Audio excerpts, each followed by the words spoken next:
start answering some questions. I just taught with Summer Huntington at FlowShala, and we taught a heavy club swinging and mace format workshop.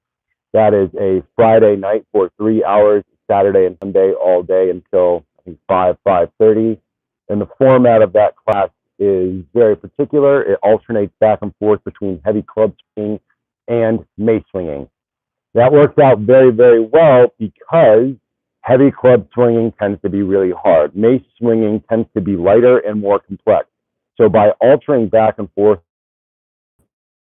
between two methods of heavy club swinging and mace swinging for the entirety of the idea, it allows people to sell or to change loads over the course of the weekend. So starting with an hour of club and doing an hour of mace, mace tends to be half the weight or less than that for these workshops of what the club is.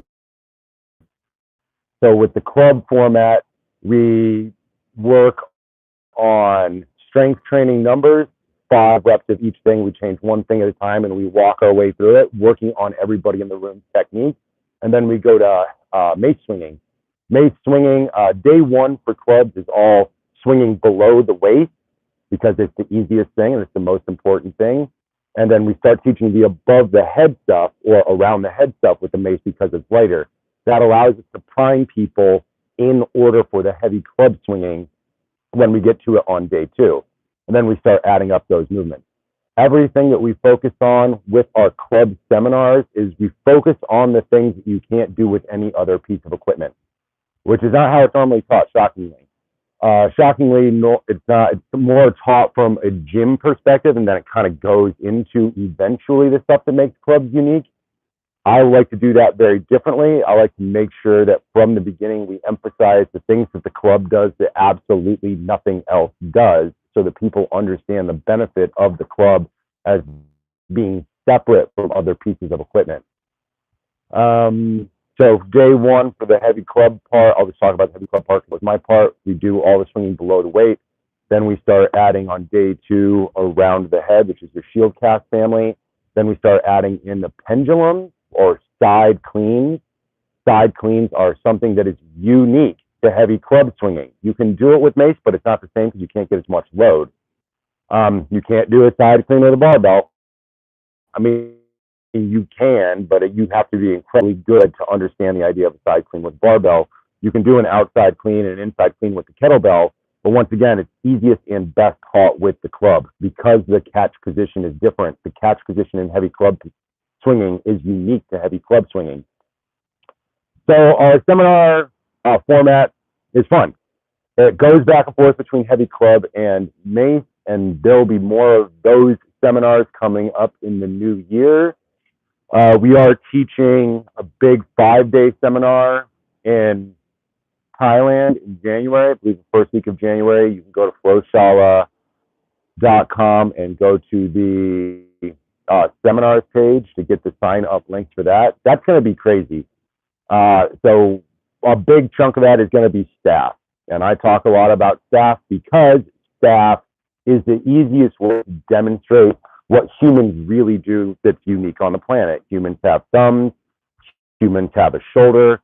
The way that we walk and swing our shoulder together is unique in the animal kingdom, which has allowed humans to be the dominant species on the planet. But that's not how staff is taught.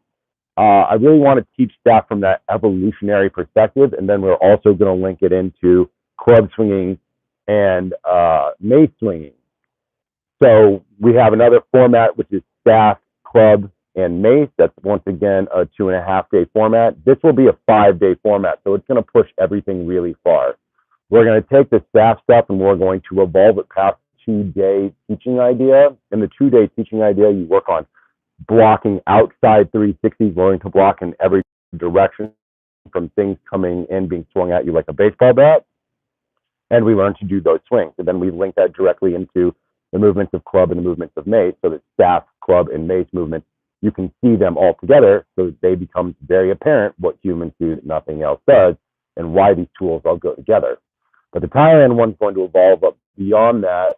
We are going to add in the spear thrust to pads. So it will be people wearing pads we will add in the spear thrust to blocking to attacking, just taking the basic, absolute basic human movements and putting them in series and letting people do them experimentally so that they cannot possibly forget them.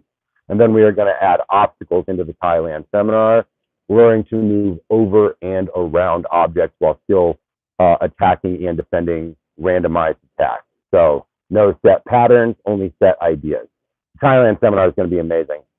And then in January, we will be doing the Mace Club staff workshop in London. And then I just signed up to be teaching with Italy. What are we calling it?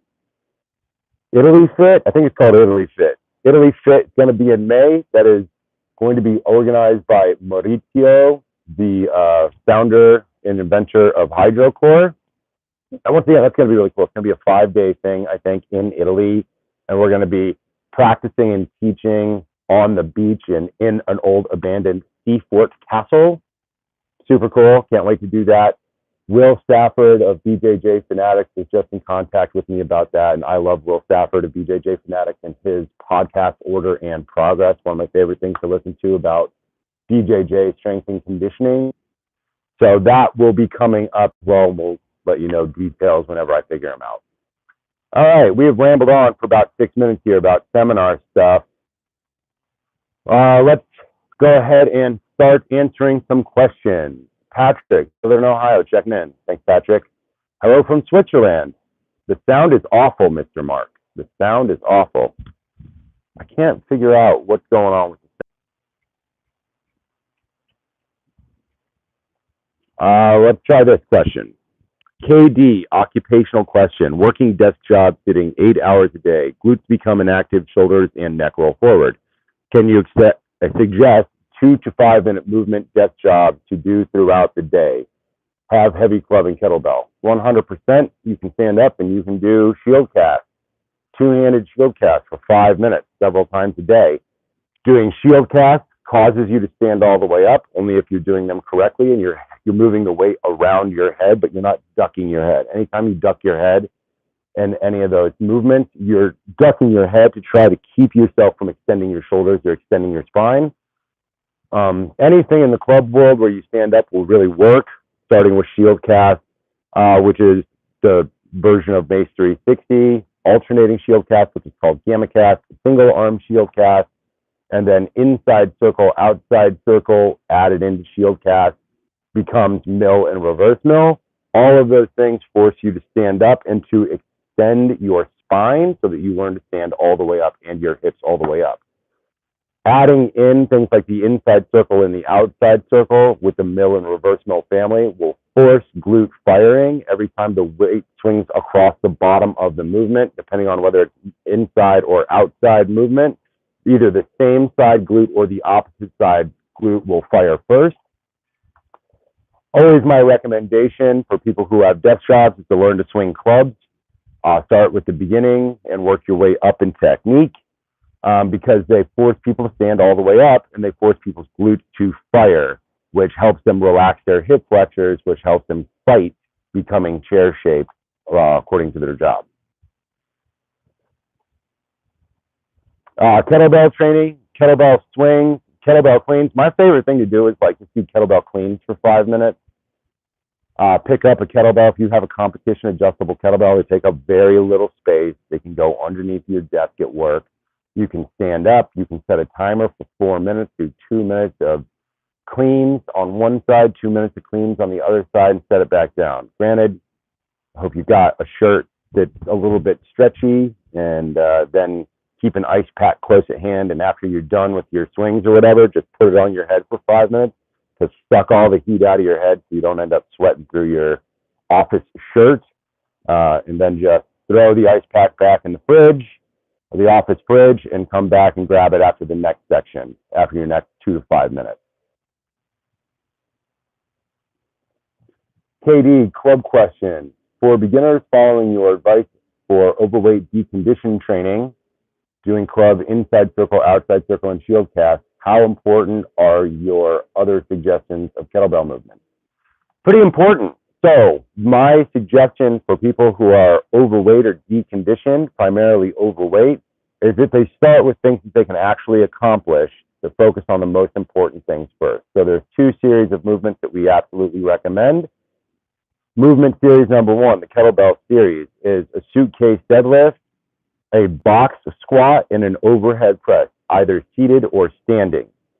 Those are very specifically picked because a suitcase deadlift moves the weight outside the line of your body, and you can deadlift it a light weight, and it will cause the muscles on the opposite side of your body from the weight side to fire. So it becomes a core training movement immediately. Everything in the beginning should be core training movements. People who are overweight or deconditioned usually have extraordinarily bad standing posture. So everything we want to do in the beginning is about restoring standing posture, specifically the muscles in the core that support standing, so that they could then move to more advanced movements later on. Suitcase deadlift, weight on the outside of the body, stand all the way up, do volume cycles, set to 5, start adding volume to it. The next exercise, squat, holding a kettlebell out in front of you like a goblet squat, sitting down on a chair and standing all the way up. We would like to start with a box that's about 90 degrees, but you can start as high as you want. If you hold a kettlebell in front of you, you get down, you stand up, you straighten your legs, and you try to squeeze your glutes, you are going to be getting benefit from the exercise. Over time, we would like to lower the height of that box down. When people sit down on the box, eventually they sit back, they lift their legs up, they will fire their core on accident. It's kind of what's called a boat pose in yoga. By holding a kettlebell in front of you, once again, you are forcing core firing. The box gets lower until it gets maybe 6 inches off the ground. The other exercises are single arm press. Pressing, same idea, cross body stabilization. So these recommendations are slightly different than they are from normal kettlebell recommendations because of people's size, the size around their body, girth. In the beginning, it is hard for people who are larger to do things like kettlebell swing. The goal is to do all of the other training to get you to kettlebell swings in a deconditioned or overweight program, and then to clean and press. The other series that we have in there, the club series, is inside circle, outside circle, and shield cast, and that's moving weights lateral to our body, starting with a light weight, building to a heavy weight. Side effect is it's all core firing, it's all glutes. Once again, we're supporting the standing structure. The goal of that is to go up in weight and then develop the complexity to get people to mills and reverse mills. Even if people are very large around, by doing inside circles, they can rotate their body out of the way of their arm. And it would be the same recommendation for somebody who is 6 months, 7 months, 8 months, 9 months pregnant. You do an inside circle because it allows you to rotate the largest part of your body out of the way, swing the weight, still get all the benefits, learning to stand all the way up, getting your core to fire better, et cetera, et cetera. So those 2 series are of equal importance for deconditioned or overweight people. Suitcase, goblet, press, inside circle, outside circle, shield cast, and they tend to just be done on alternating days. You do all the kettlebells one day, all of the club stuff the next day, and you would continue to work your way through it and go up in weight, so that eventually the athlete can get strong enough and they can get their body in such a way that they can start to do the swing program. The whole idea is to get people to the swing program because the swing program is where they're going to get the most benefit the fastest. After that, it will be the clean and press program. And then developing beyond that will be Turkish get-up breakdowns. And then we move squats after that in importance because we were developing from standing to half kneeling to getting up off of the ground. And then we would introduce full range of motion squats after that. But doing something like a deck squat is very hard for people who are heavier because your body is in the way. So ordering everything in order of importance from things that are the most accomplishable, the easiest done with the least amount of equipment, towards the greater and greater and greater ranges of movement. All of our recommendations for deconditioned or overweight people are meant to take advantage of cheap equipment, but you do have to have equipment. There is kind of no way to do it without equipment. clubs and kettlebells let you know if you're in the right spot. So they help people self-regulate and self-coach to better posture, stronger core, and more endurance. So to answer the question, the kettlebell is just as important as the club when it comes to deconditioned or overweight training.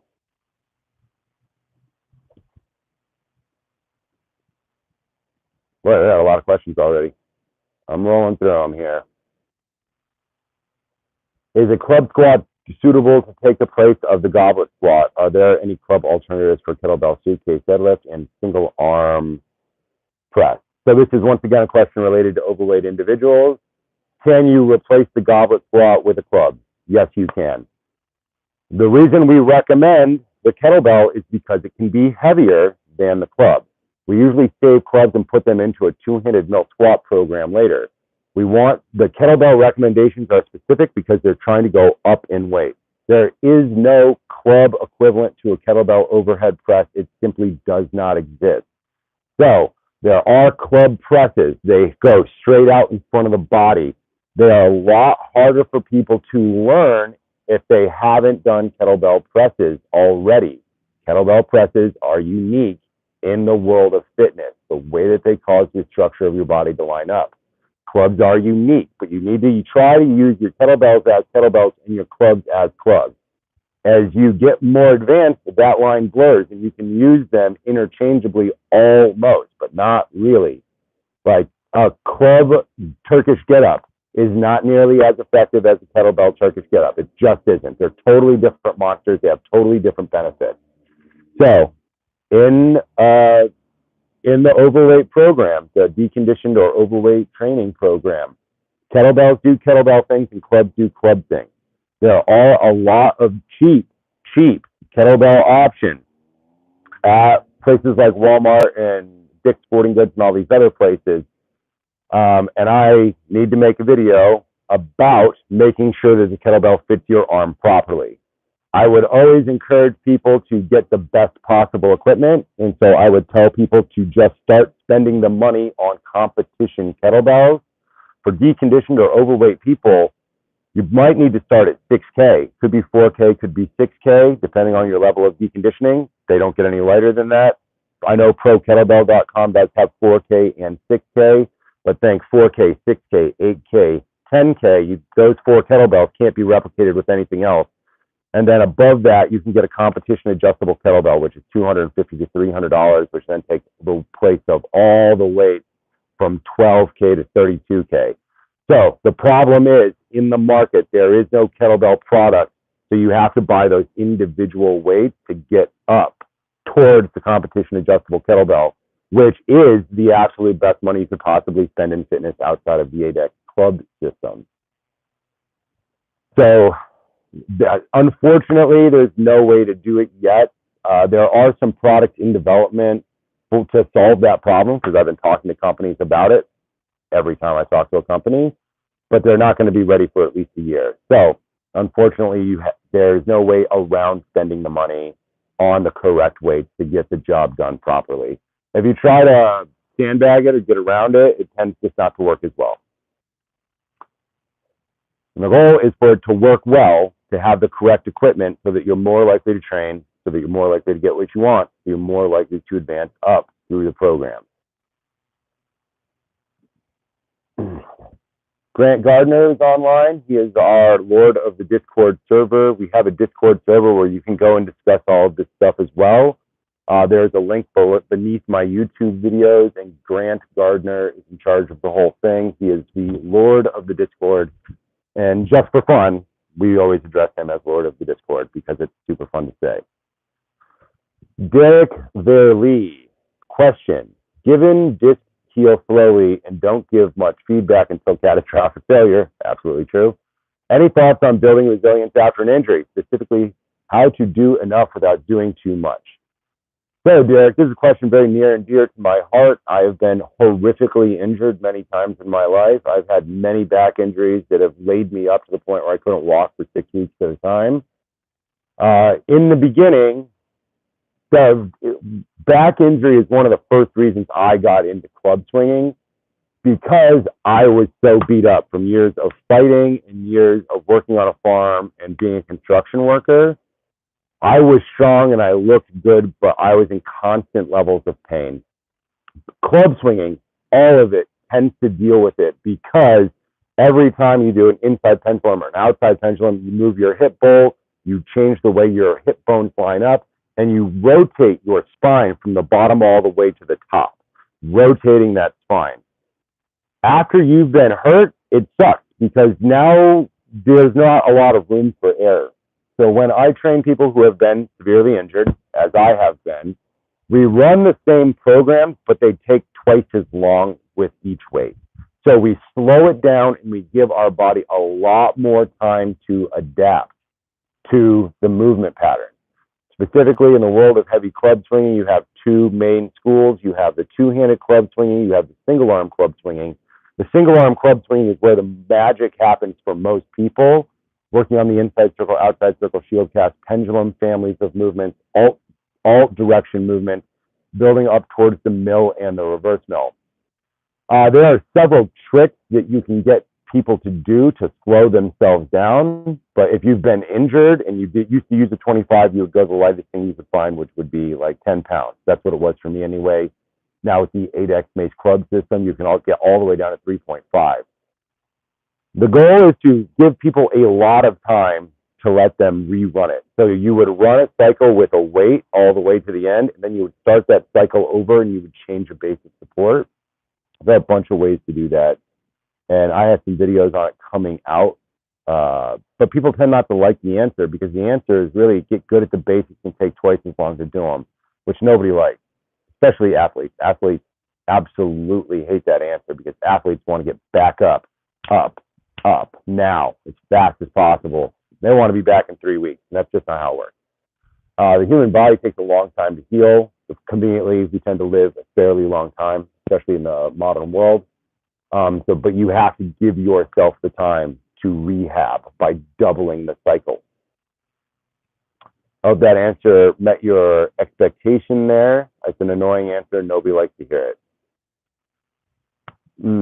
Tum, T-U-M. That's a great question. Somebody lent me a barbell, a bench, and a squat rack, but he loves kettlebells. Any ideas on how to incorporate it with my kettlebell and two-handed club program? Yes, a million. That's why we always talk about the Tetris of training, is because not everybody's going to stick to the stuff that I use. The stuff that I use is specifically designed to travel very well around the world and take up very little space. Maximum benefit, least amount of space, easiest to carry. Most benefit, least pain.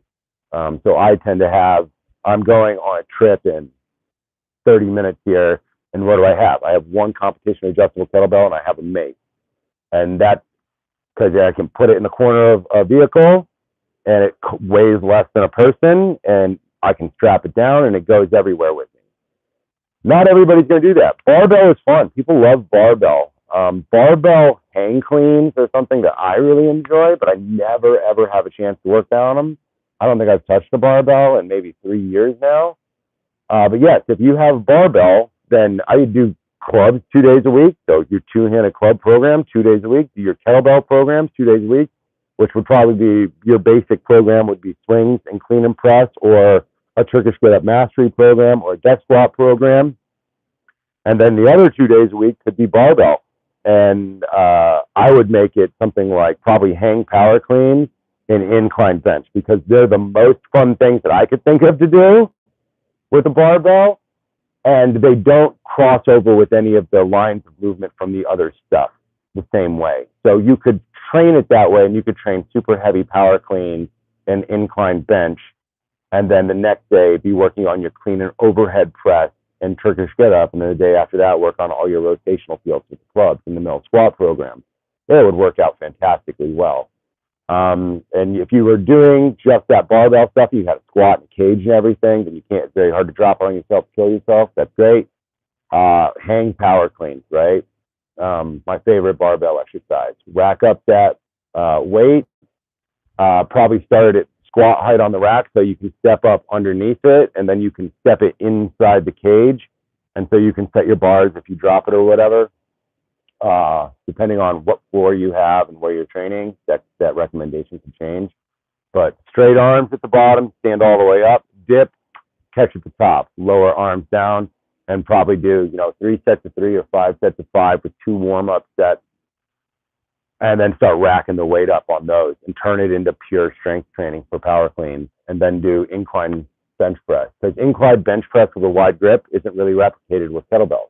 Kettlebells are centerline grip, and they tend to be overhead or straight out in front. Kettlebells are the best thing for overhead endurance, but they don't give you that sexy line up here that everybody likes. That sexy upper pec line really is, kind of an artificial creation of the modern world, but you can get it out of incline bench. And once again, you can turn that into pure strength training and do 5 sets of 5 or 3 sets of 3 and just rack weight up on it. It's super fun.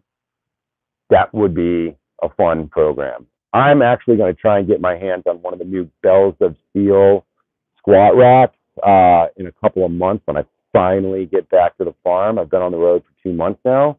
So I'm going to try and get my hands on one of those so I can start doing some fun barbell stuff this winter.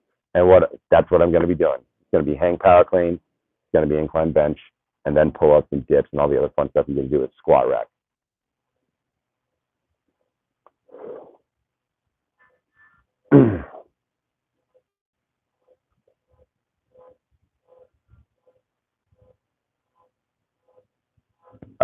KD, video question. Can you explain in detail how the ankle, knee, and hip should rotate? Can you make videos which zoom in on each of them to explain their rotations and function? I could if I had a better camera person. It's really hard. That would require me to have a better camera person and more time than I currently have. I will put it on the list. Maybe we can get to it in a couple of weeks. Currently, I'm going out of town for a 5-day trip to help my friend with an art project. Then I'm going to be riding my motorcycle across the country back to Ohio. And then I got to find a good camera person in Ohio. And if I do, I would like to make that video. Because you're right. I don't think anybody really talks about that stuff. So it would be a good video to make. Isaac Narell says he is upper trap dominant, getting better with push-ups and pull-ups. Not sure how to improve on lower trap and lat engagement. When I do club, it hurts my traps. Not. Yikes, that does suck. On right side, any tips? He's a musician. Well, that makes sense. Musician. He's probably right-handed if he's playing the guitar, playing anything.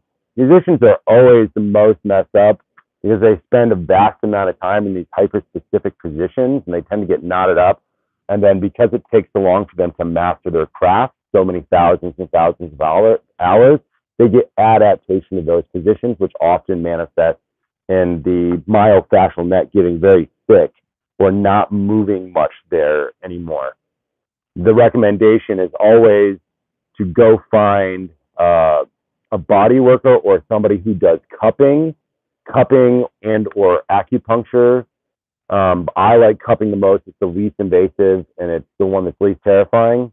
And cupping all of those areas, cupping is unique because it provides traction straight out away by creating a vacuum. And nothing else does that. Massage pushes things in and pushes things apart.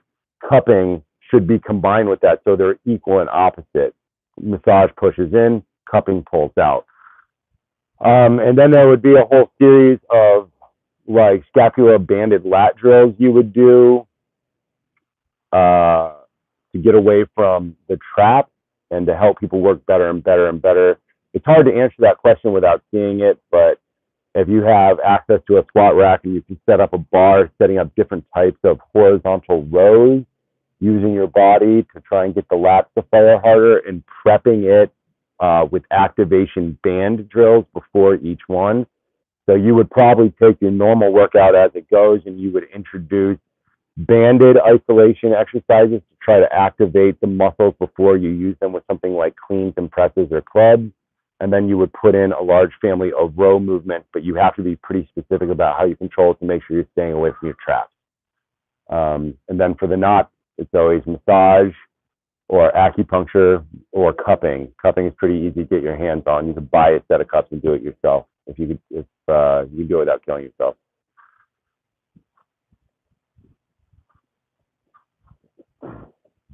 Philip Brewer, club question: Is the order of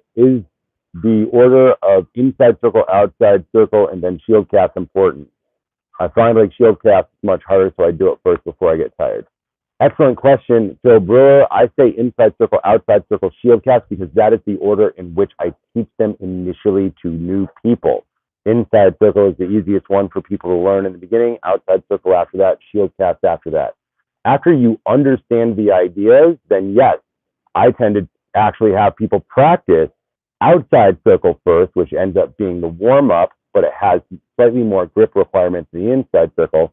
Then I have people do shield cast. Then I have people do inside circle last because it's the easiest. So even though they're tired from the other things, they are more likely to get it done. So I tend to teach inside, outside, shield. Once clients know or once athletes know, tend to practice outside circle, shield cast, inside circle in that order for the exact reason that shield casts are hard and you want to put them in the middle. Outside circle first, warm everything up. Because you're pushing away from your body, the club travels further. Therefore, it requires more grip load in order to do an outside circle. So outside circle, warm everything up, get the elbows warmed up, get the hardest one out of the way, then do the shield cast, and then do the inside circle last. Excellent question, Philip Brewer. Frank Navas says hello from Italy. When is the new club program? The new club program should be out October 28th. We're really pushing for it right now. We're trying to get the Turkish get-up going right now. As always, I'm late on the PDF. I did a ton of work on the PDF, and it's being assembled now, but it just needs to be cleaned up. I got to call and see if all the edits are uploaded yet with that program or not, but that is the goal. If we have to push it to next Monday, we'll have to push it to next Monday. I really wanted it to be out tomorrow, but, you know, I'm constantly battling my travel schedule and my need to sleep, my unreasonable need to sleep. Question, Adrian G. Burgos. Question about the London seminar. He was booked for it. Any specific training he should focus on for the next few months? All of your club stuff, all of your mace stuff. All of your club stuff, all of your mace stuff. The hard part about that seminar is really the staff. Staff is way more cardio than most people are used to.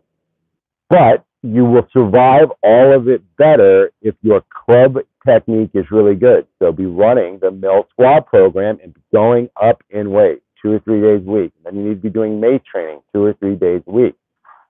For sure. As you get closer to the seminar, people should probably start doing 2-a-days where they train in the morning and they train at night. Seminars are long. They're 8 hours. I don't have breaks in my seminars, really. We have about a 55-minute training block and then a 5-minute transition, a 55-minute training block, a 5-minute transition, and we roll through that. We jump modalities between staff, club, and mace in order to cycle because staff is way harder than people think it should be, even for really, really in-shape people.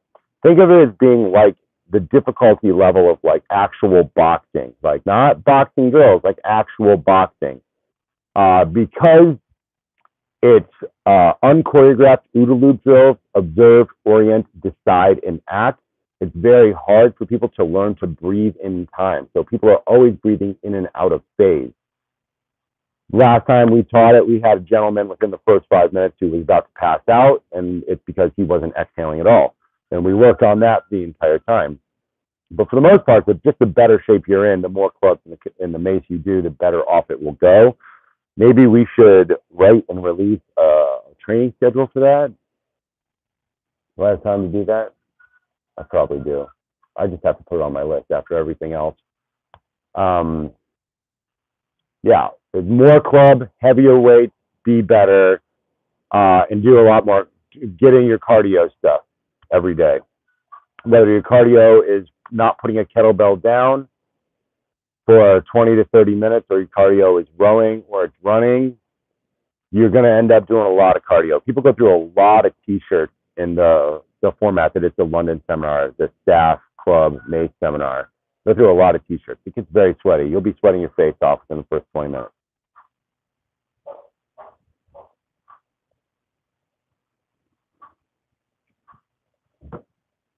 Jonathan Kaluza, greetings from Sweden. Hello, Sweden. Thank you for the content. You're welcome. Almost finished a century with 6-kilogram club and a half century with 8 kilograms. It's gold for his office hips and shoulders. Okay, well, that's a statement. Excellent. Yes, and just keep going, right? 6K, 8K, 10K, 12K.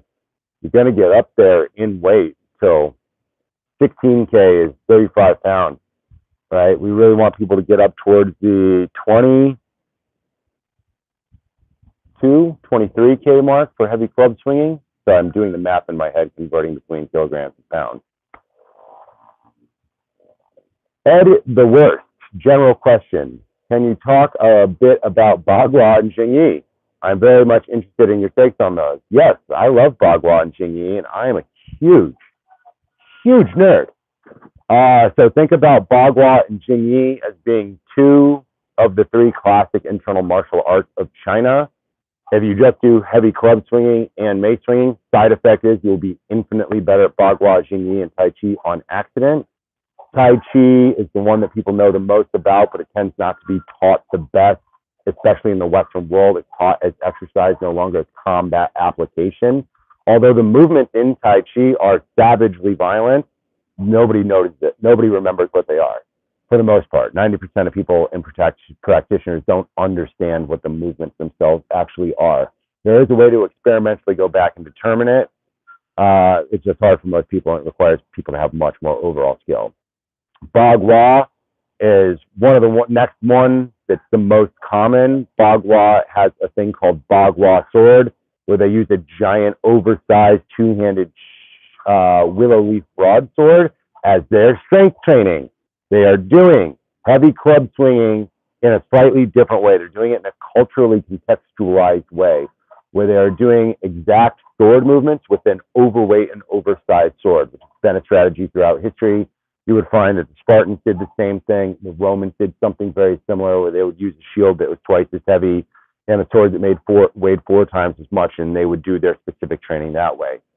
Bagua is one of those systems that walks in a circle, the 8 steps of Bagua, if I remember correctly, and there's a lot of really cool drills where they set up a walking path on top of, what do we want to call it? On top of plinths? I don't know how to say that word. Vertical things off the ground. In the West, you'll see people do it with just concrete blocks, where they'll set up 2 blocks in a line, 2 blocks in another line, then fill it in to give ourselves an 8-block circle. And then they would practice walking while doing their movement patterns on top of that. It's kind of like the poor man's adaptation of Shaolin plum flower steaks, which are the coolest thing ever, which nobody in the West has as far as I know. Plum flower steaks would be, originally they had an entire forest and they cut them off at different heights to create a multi-acre training field where you would have to move from object to object. If I ever get a big chunk of land in a training facility, the first thing we are doing is putting in plum flower gardens so that we can do all of our staff work and our club work on the ground and then move it onto the plum flower steaks and find out what those people 1,000 years ago knew. Jingyi is the next martial arts that I think of. Jingyi, I met a guy years ago who was a Jingyi master in a park when I was practicing Shaolin Long Fist with my school, Master Choi School, out on 3rd Street in Koreatown, Los Angeles. And I had this guy pick me out of a crowd of people and said, I want you to come work with me. No idea who he was, but what he saw in my movement was different than everybody else's movement. He saw somebody who did clubs and mace. And he could pick it out from 100 yards across a field and say, you don't move like anybody else from your entire school. What do you do that's different? And I showed him clubs and mace, and he said, this is exactly the type of stuff that we do in Jingyi. Jingyi tends to be based more on spear, if I remember correctly, based more on spear movement. But Jingyi is an amazing martial art. probably one of the simplest, most advanced, complex ideas I've ever seen in martial art. I think it's probably the most elegant of all martial arts, design-wise, but it's very, very hard to learn how to do properly without multiple advanced practitioners. It's striking and throwing and everything all combined at once. Same thing with Tai Chi, same thing with Bagua, same thing with Xingyi. Those three martial arts are insanely complex and beautiful creations of the human mind and of culture, but they're very hard to learn because you have to, nobody's going to teach them to you the way that they were done hundreds of years ago as actual battlefield martial arts. Where we are in the Western world is kind of at a constant stage of recreating basic martial arts over and over and over again. Because we don't culturally remember things the same way as they do in the East. So we constantly reinvent things like boxing. And then we take boxing and we reinvent Greco-Roman wrestling. And then we take those two things and we put them together. And then we find out about kickboxing and then we plug that back in. Where we're at now is in the West is kind of at MMA.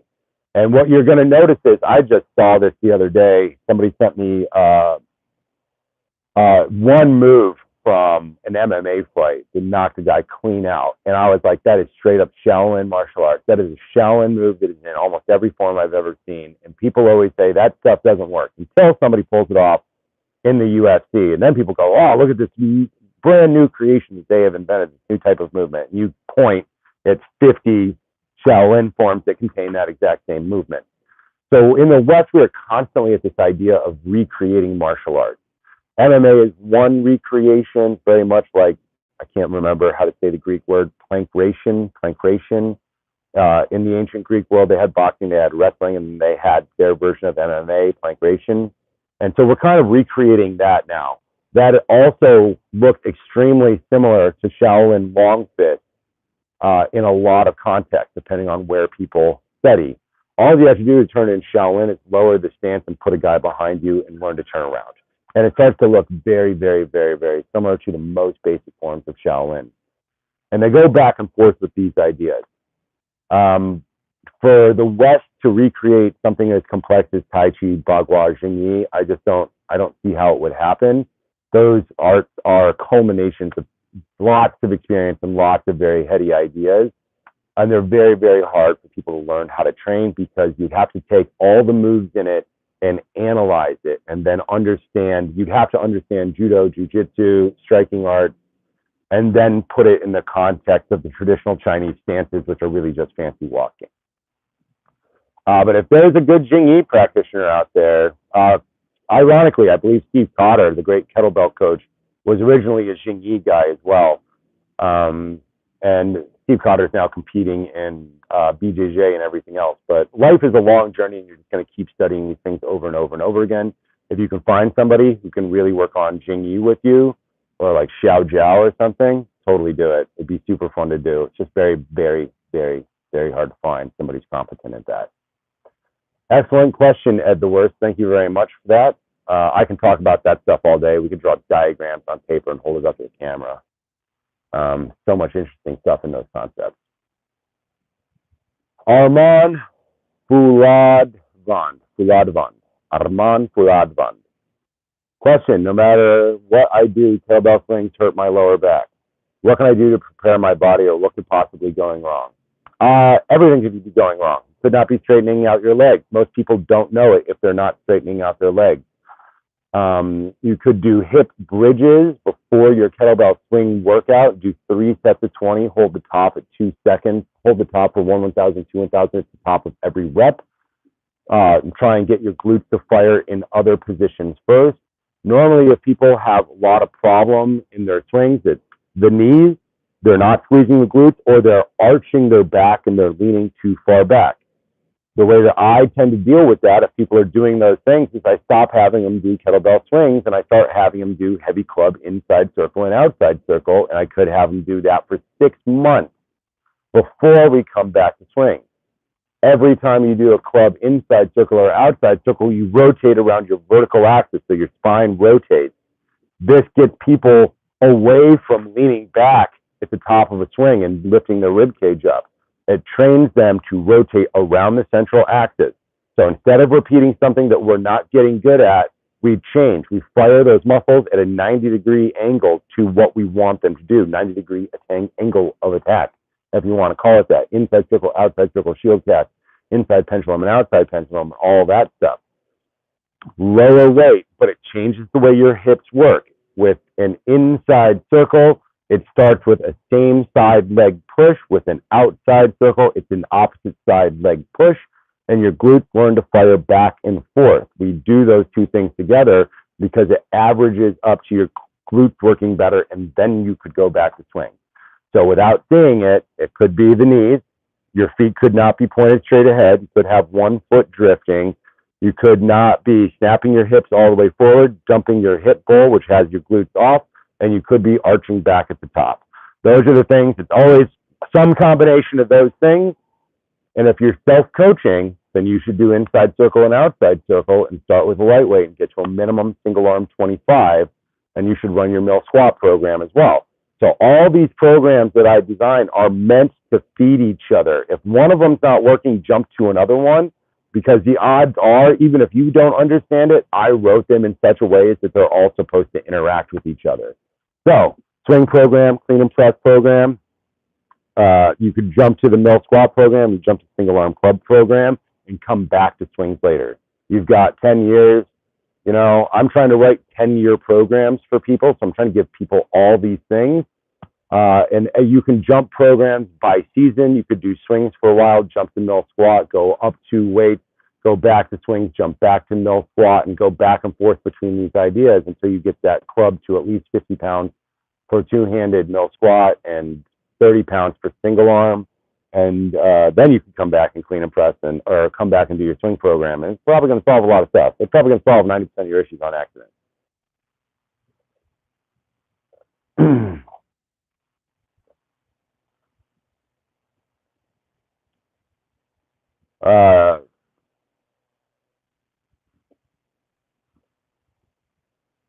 Andrew Meyer, here's a question about kettlebell technique between styles. Kettlebell press question. Why is it important to rotate open the shoulder? Where'd it go? Rotate open the shoulder before pressing. Geoff Newpert and Fabio Zonin from Strong First cue vertical press. Yes, they do cue vertical press. Great. I tend to have people open the shoulder first because what I am trying to get people to do is to not lean back. When people press straight up in the beginning, if they're not good at it, they lean back really far and they compress their lower back. So the coaching cues that I used in the beginning are open, because if they were going to lean one way, I want to trick them into leaning to the side on accident, pressing up, and then reestablishing overhead lockout position. Over time, as you get more advanced, the kettlebell will start to move in a straight line up and down. If you watch kettlebell sport guys, the kettlebells are going straight up and down. In the beginning, I cue open shoulder, and Pavel used to cue open shoulder too. I don't know when they stopped doing it, but that is what they used to cue years ago for that same reason, because the press could become a side press, could become a bent press.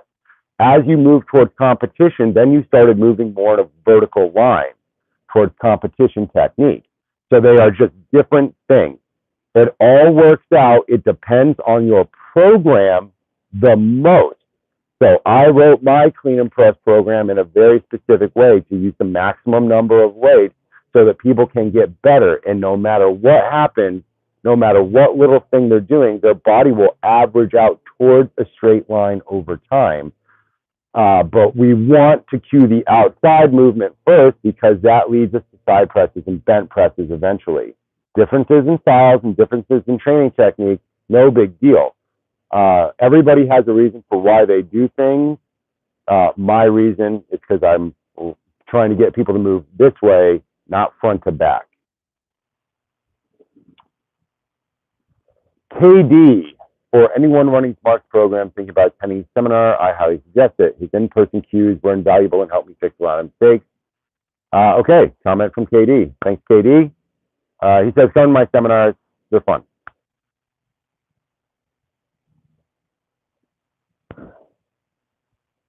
Paul Mason.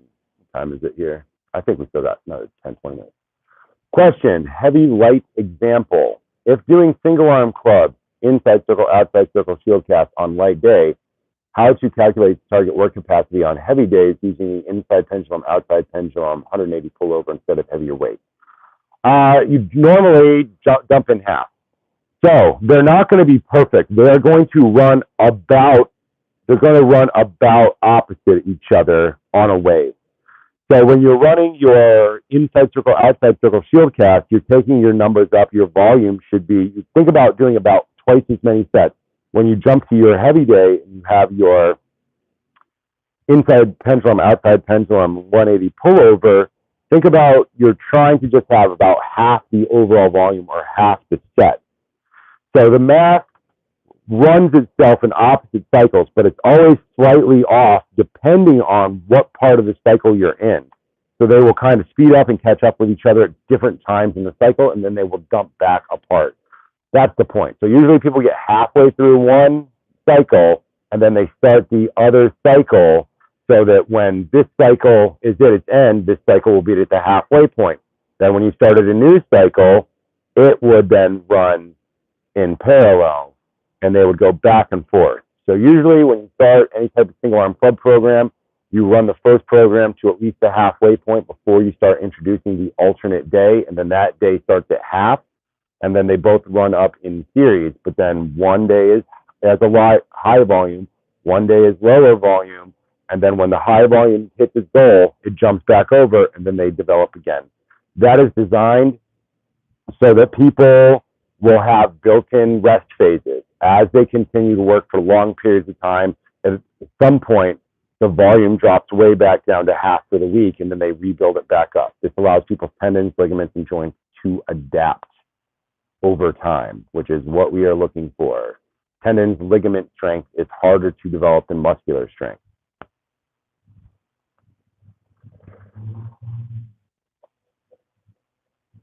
Scott P., thanks for sharing your extensive knowledge. Okay, Scott, glad to be of assistance. Working my way through 3 of your programs. Excellent. All right, so run 3 programs at a time. A, B, C programs.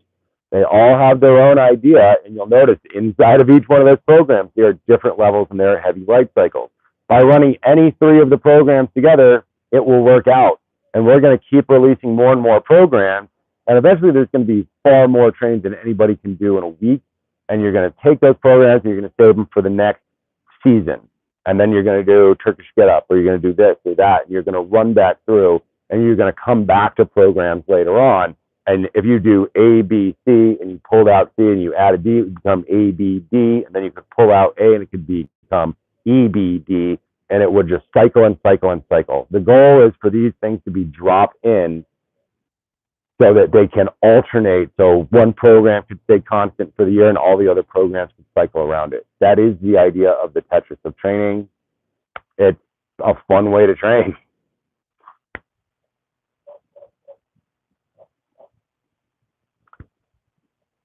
Ross Fletcher, question. Thoughts on certifications for coaching business credibility? Would you say RKC, NSCA, IKAF, Strong First, etc.? Well, I don't know what's going on with RKC anymore, but it used to be RKC. But now I think Strong First is probably a really, really good idea for people looking to give themselves a coaching certification. And then IKAF, I believe that's Cotter's. Steve Cotter's program. I mean, I would say IKFF would be the more advanced one, but probably a lot harder. Strong First will be much simpler and have a much better foundational understanding. I would totally do that. And then I don't even know who's offering. Is Fedorenko still doing World Kettlebell Club and American Kettlebell Club? I have no idea. I would start with all of those for sure. And then if you're going to work at a box gym, they're also going to require you to have one of the normal certifications, NASM or probably NASM. NASM is the best ones out of the normal certifications, although NASM just does not really hit all the points. They don't talk about movement, they talk about muscles. And so they're kind of fundamentally missing out, but you'll have to have that too. And then you'll have to throw all that knowledge away because most of it's useless.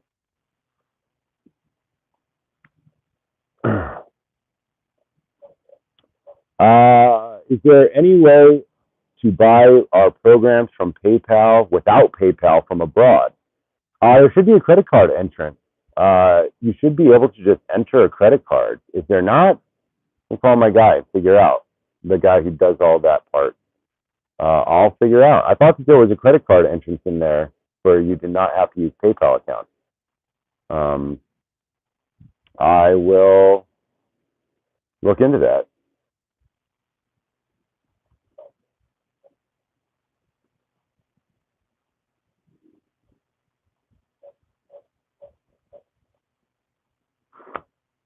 Kevin Lilly, could you make 2 follow-along workout videos for hydrocore bag? Yeah, it's on the list. I was supposed to have it done. Mauricio was yelling at me about it the other day. I was trying to get a whole series of follow-along hydrocore workouts done, but once again, it's editing in time. If I had another employee who could edit for me and free up 4 hours out of my day, I would make so much more programming. The hydrocore stuff has been written for a year, and it just hasn't been enacted or edited. But we will continue to work on that.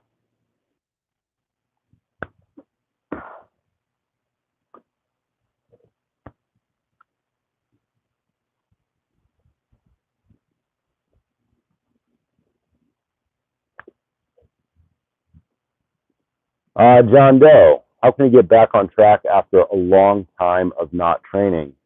Start with 3 minutes. Grab your lightest weight. Like today, I was super tired. So I traveled last week. I traveled up to Seattle, to Bellingham, Washington. I taught for 3 days. And then Monday, I flew back. And Tuesday, I was basically exhausted. Just teaching that much is hard. And so I woke up in the morning and I did a super light workout. I did 8 minutes of just mace. It was supposed to be longer than that, but just pick something small. Pick a mace like Mace 360 and drop your weight down in half and cut your time in half. And then build it back up over the course of 5 days. You only have to do 2 minutes to start. You do 2 minutes of 360. And then the next day do 3 minutes, and then do 4 minutes, and then do 5 minutes, and then work your way up to 10 minutes of 360s, and then add back in your kettlebells and do your kettlebell program. Just do swings. Cut your weight all the way in half. Go way back down. You can run programs over and over and over again. If you're tired, drop your weight down and move and breathe. And the next day you will come back and you'll get another 5-10% out of yourself. And you need to let your body turn itself back on, especially if you're tired, or if you just haven't been training a long time. Walk into it super easy over the course of 2 to 3 weeks. Cut your weights way down. Don't push numbers hard. Just work on it and focus on your breathing and get some movement added. Good question, John.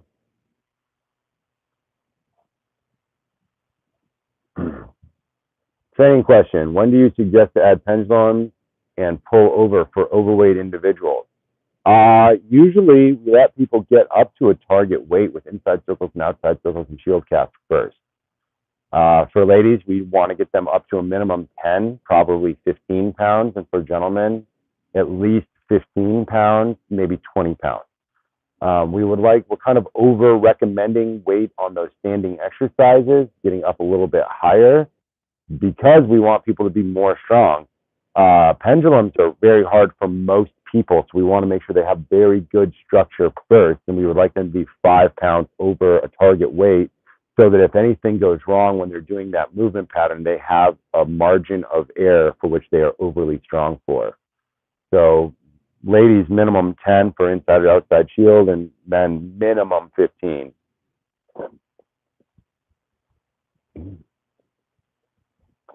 Kurt Melby, is doing the two-handed mill club program with one hand the best way to move up in weights for one-hand club or any modifications? The two-hand mill squat program is not designed for single hand. You can do it with single hand. It is designed for two hands to go up in weight.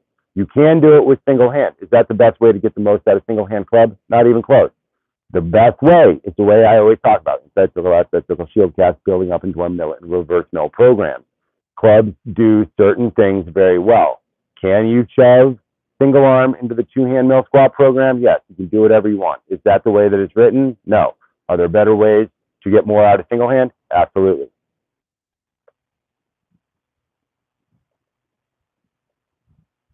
Here's a fun one. From MB, kukri or Bowie? This is a knife question for knife nerds. Depends on your environment. I mean, I'm obviously going to lead Bowie, but that could be really up in the air. I've seen some really shitty Bowie knives. Kukri, better for wood processing if you're going to chop something down. Kukri, not great for feather sticking. Kukri, not great for skinning an elk. Bowie, depends on your blade shape and your blade thickness. So many questions go into that.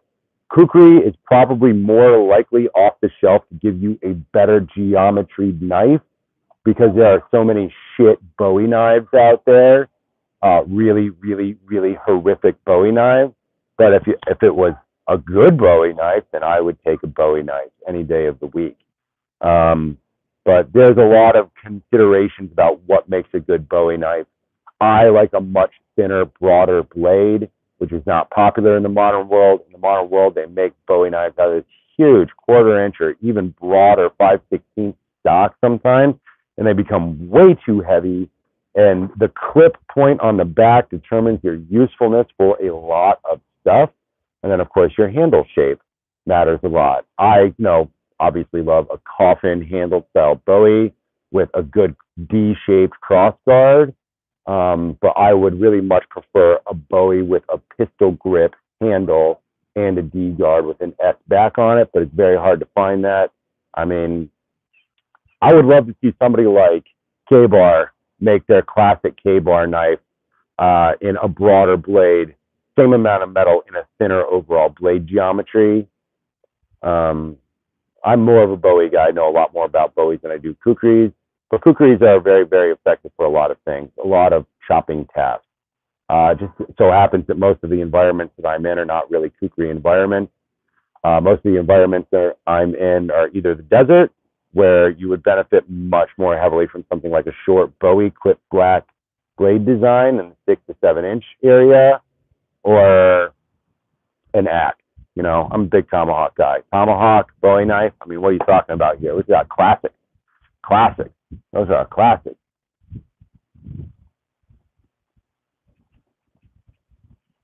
That was a fun question. I like questions like that. Kukri or Bowie knife. That means somebody A has been paying attention to how nerdy I am. B has a fun question about it.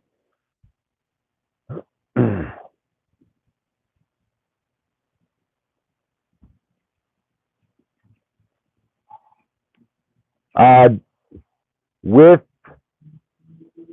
Withered Serenity, do we have an order of operation for mace? Not really currently published one. In mace, the most important thing that you can work on is your 360s. Usually people will work on that through a volume cycle in the beginning, and then converting it eventually into time under tension for 360s, minimum 10 minutes, walk up and wait. That should be your most important thing. Think of 360s the same way you would think of kettlebell swings. Very important. Very, very important. But not the only thing you do. There's all the inside circle, outside circle families of movements, and the hand changes that make mace unique. Sword grip mace and stuff like that changes entirely the load on the body. So 360 is the most important thing. Then inside circle, outside circle, prayer transition. Then that moves to inside circle to coin flip transitions, cross body, same side, all those other transitions, and then build out from there. I should probably sit down and think about that and turn that into a better organized list. But 360s, circles, alt circles, coin flip.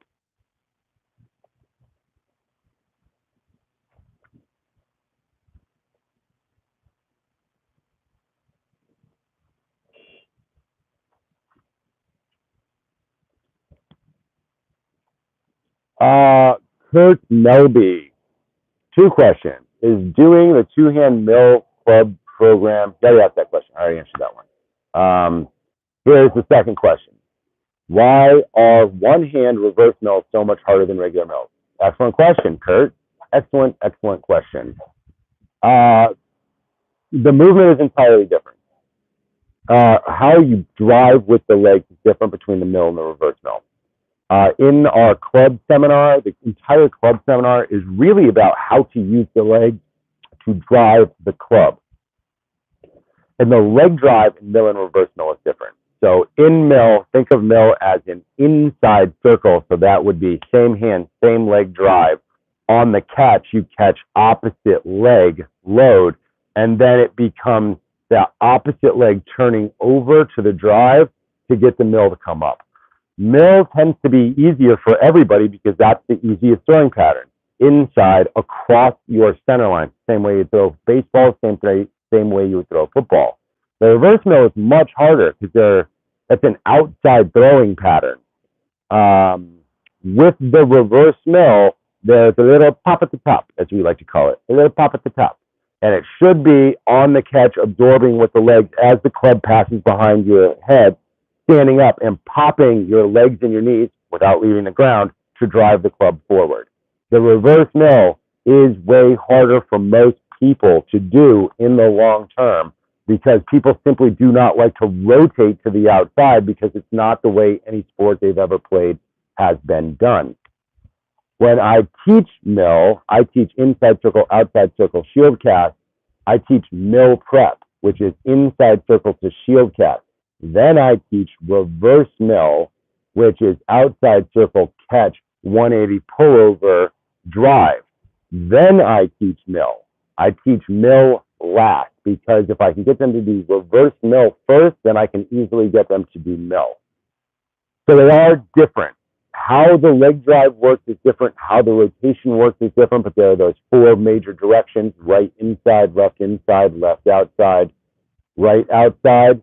And it's hard for people to do outside movement patterns. That's why we focus so heavily on outside circles and outside pendulum in the prep work for the reverse mill. Really, really, really helps to not be doing it with the shoulder without moving the body.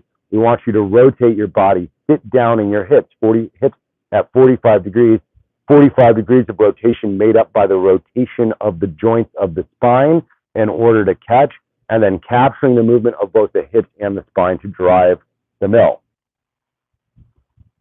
Complicated answer. Short answer is people don't like to turn to the outside.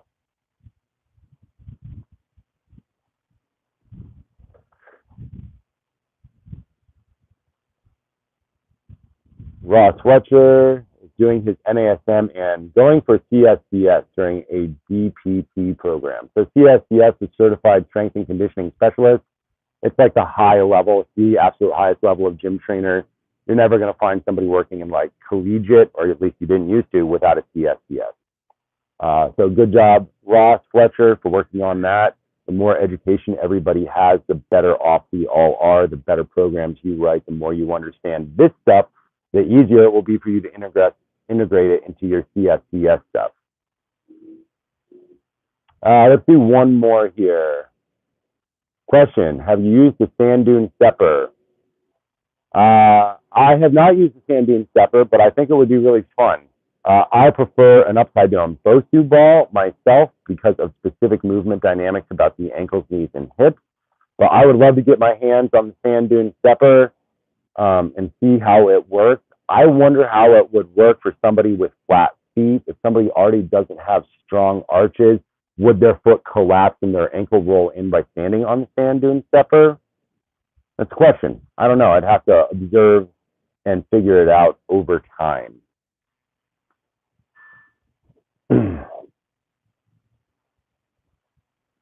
All right, guys, excellent work today. We had some very, very good questions today. We talked about a lot of fun stuff, the martial arts questions. I know not everybody's into them, but for martial arts nerds and weapons nerds and stuff, martial arts questions and knife questions are always fun.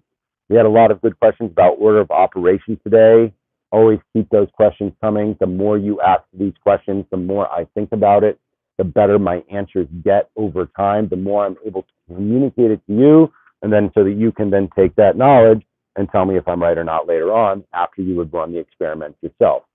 The point is always, you ask me questions, I give you answers, my answers get better over time, and you guys get better, and eventually you guys replace me. That is the goal. You guys replace me, and I can retire quietly to a field somewhere with a horse and a dog and an axe, and I don't know, go running with my axe or something like I did in my vaunted childhood youth in the forests of Ohio. This has been Mark Wildman, Wildman Athletica. Thank you all for stopping by, and we'll come back next week. More questions or better questions.